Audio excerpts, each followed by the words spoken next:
ఉంది.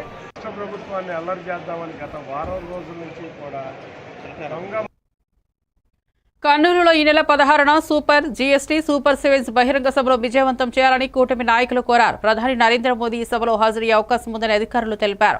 సభకు సంబంధించిన ఏర్పాట్లను మంత్రి టీజీ భరత్, మంత్రి నిమ్మల రామానాయుడు, టీడీపీ రాష్ట్ర అధ్యక్షుడు పల్లా శ్రీనివాస్ పరిశీలించారు. జీఎస్టీ తగ్గింపు విధానం వల్ల పేద మరియు మధ్యతరగతి కుటుంబాల వారికి భారీ లాభం చేకూరిందని మంత్రి నిమ్మల రామానాయుడు పేర్కొన్నారు.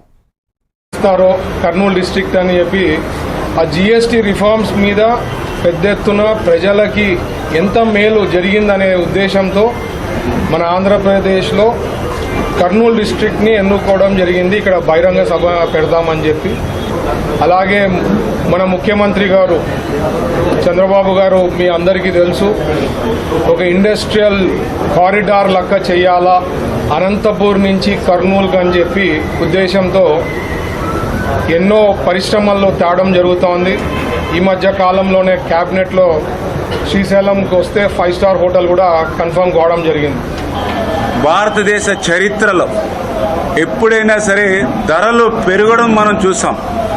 కానీ మొట్టమొదటిసారిగా ఏదైతే జీఎస్టీని 4 స్లాబులు ఉన్నటువంటి జీఎస్టీ 2 స్లాబులకి కుదించడం ద్వారా ఇవాళ పెద్ద ఎత్తున పేద వర్గాలు ఎవరైతే ఉన్నారో, మధ్యతరగతి వర్గాలు ఎవరైతే ఉన్నారో మరి వాళ్ళకి ఒక్కొక్క కుటుంబానికి సంవత్సరానికి లెక్కేస్తే 25,000 రూపాయల నుంచి 40,000 రూపాయలు ఇవాళ కుటుంబానికి ఆదా అవుతున్నటువంటి పరిస్థితి.